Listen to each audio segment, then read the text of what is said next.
lived with him for a while. I lived with him first when I think I was in second grade at Lum. I went to Lum. And he would walk me to school every morning and then pick me up with Granny after school. And I lived again with them in 5th grade, and they would always be waiting right outside my door, ready to pick me up. I'm like, oh man, I can't play today. Actually, I never really got to play, but and then we would ride back in that pickup truck, the Toyota. Is it Toyota? Yeah, I would sit right in between them. It's real cool. And then I lived again with him in college, so the last 6 years, and it was a lot of fun. And Destiny lived with us too for, what, 3 years? 3 of them? 3 of them. And we shared a room, and every night Granddad would pop his head in and say, good night. And we're like, good night. He would calling us his roommates. Yeah. I would get ready to go out or to do whatever, and he'd be like, you'll be the prettiest girl there. You don't need to put on makeup. I'd take a shower, and he would pop in and say, I gotta sit on the pot. Like, oh God, I'm hurrying. I'll miss all of that. But it was nice to have him and Granny there. I moved around a lot growing up, so that was the one thing that was just always there and always the same. Yeah, it's been very nice, very supportive. Everything I did, he was really impressed by, no matter what it was. I always hear him bragging about me to guests that were over, which is sweet. He was a great dad. Like Shannon said, I feel like he was always proud of everyone and everything they did. I think for so long, he didn't realize what we did. He would tell everyone, oh, they go to modeling school and something. And we have to tell them we're actors. But it didn't matter to him what we did, what we were. He would always tell us to do 100%, and he believed in us 100%, no matter, before we even told him what we did, you're gonna do a good job, I know you're gonna do a good job, and he was like that with everyone. He told me about all of his children.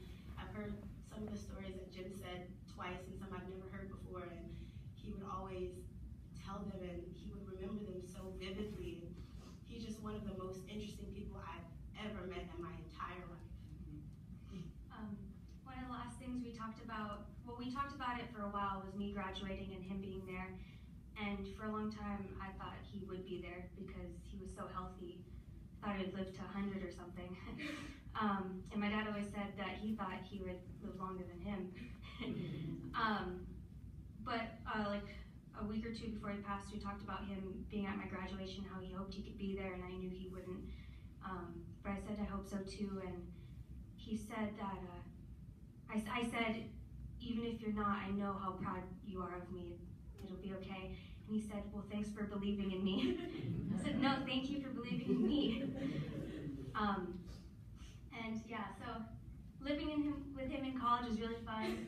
We would sometimes go out late, and when we first moved in, I think it was like one of the nights we went out late and we came back through the back door, and we were like waiting because he was in the kitchen. He was just waking up to go on his walk. Like 2 o'clock in the morning. That's when he would wake up, to start the day.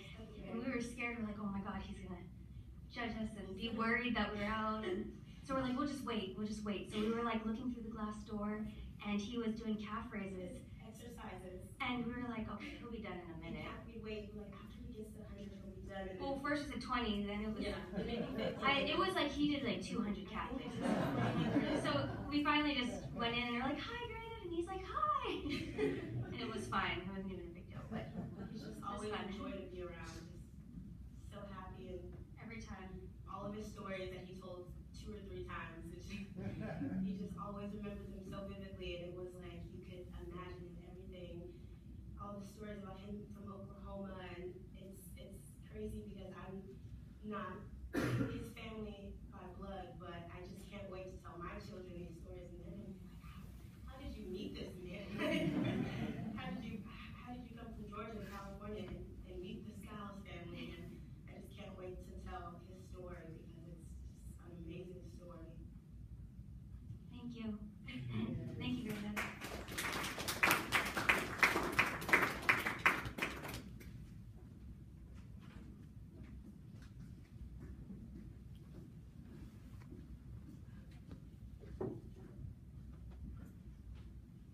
I'm Loyd's son. I'm a junior. I had to jot some stuff down because we all lived together for the last several years, and I knew him so well. And so it's hard to tell where to begin. But it's just good to see all of our family together. Number one, for Father George, he loved the Catholic Church and Catholic school and stuff. That was just, you know, it's like I said, he'd take pride in stuff, you know, and he just loved St. Joseph's Church. And he was like, I say, a certain aspect of his character, he was like a saint, you know, he was like really charitable. He donated to all these charities. We get all this, he'd just have piles of mail and stuff from all these places he'd donate to. And and it's like with Aaron, he would always come to our sporting events and school events and stuff, you know. When we were on the swim team or any. My older brother was like, he was like a four-sport guy. He would just throw himself into everything, you know. And my dad had wrestling, baseball, football, basketball. My dad, he loved all that. He loved all those activities and stuff. He really, Richard, we're waiting on you. This is our friend, Horrible Hort from San Luis Obispo. He's been a family friend ever since high school. Richard, he's 2 years older than me, and we wrestled the same weight class. And I could never beat him, but one time I accidentally ripped his thumbnail off.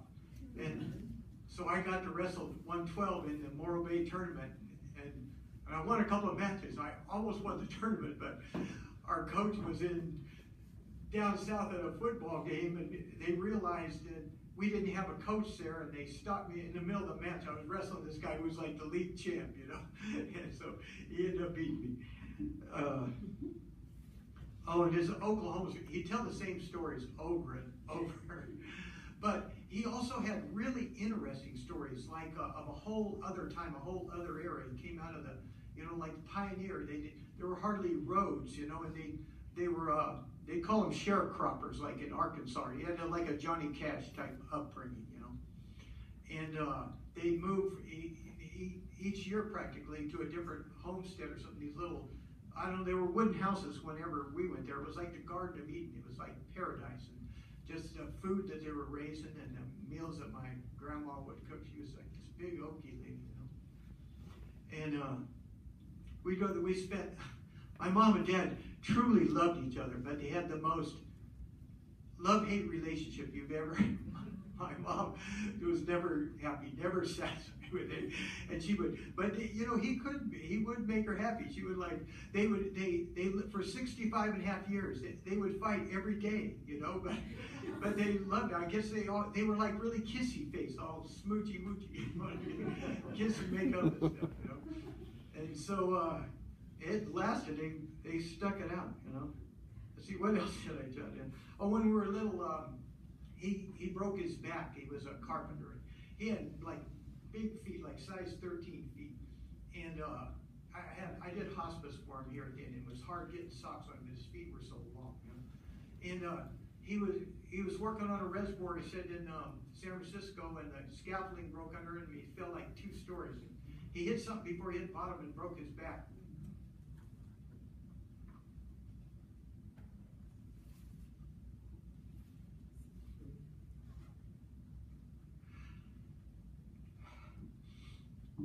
But it broke his fall, so he lived to tell the tale, and we'd go over to St. Mary's Hospital, and for 6 months, we were really little. I must have been 3 years old.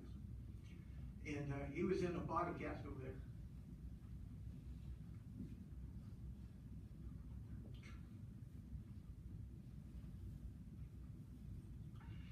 And one time my mom ran out of gas on the Bay Bridge. I forgot what I think they towed us off there. I'll never forget. And then he was at home for 6 months in a back brace. So we played Lincoln logs. So we'd build these little log cabins and stuff. and it was really good for all of us, for all our family, because your father's always at work and stuff, but so we got to spend a lot of time with us. Him and I had two brothers, and he had two brothers. So his brothers were like big heroes to us. They were foremen of cattle ranches in Oklahoma. And one summer they had a fight when we were little. One of their knockdown dragons. My mom would break every dish in the house. And but he was non-combative. He never, and so he threw us on the train, me and my brothers, and we spent the summer in Oklahoma on the farm. And on the farm, I learned that there was no civilization before toilet paper. There was no outhouse. We would use leaves.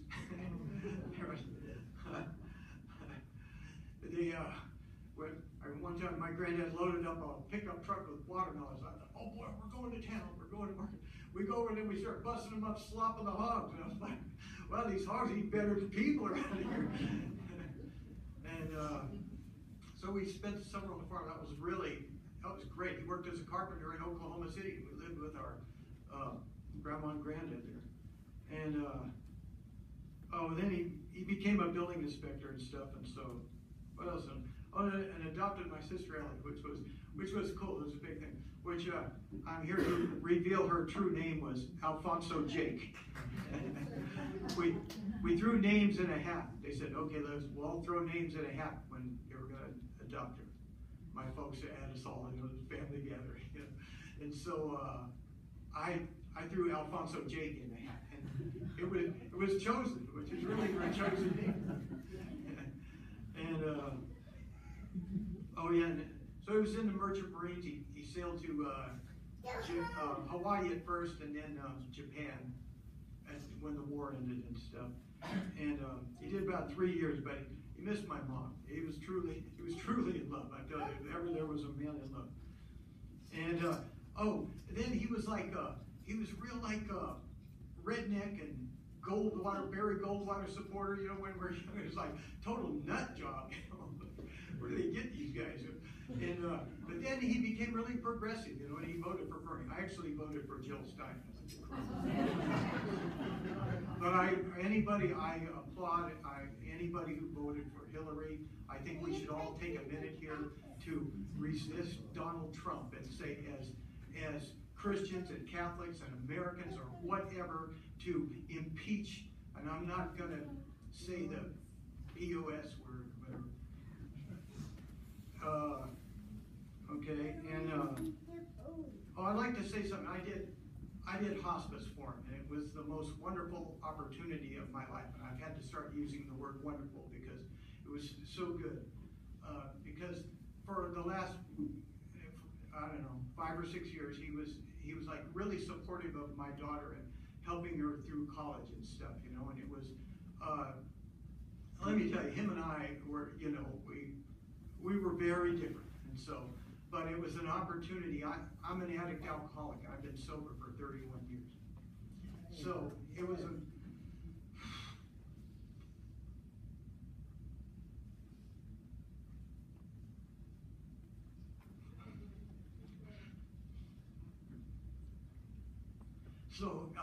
this hospice was not only a wonderful opportunity for me to make amends, but to learn forgiveness and to really see close up this karma, the karma of our fathers, that comes all the way from God.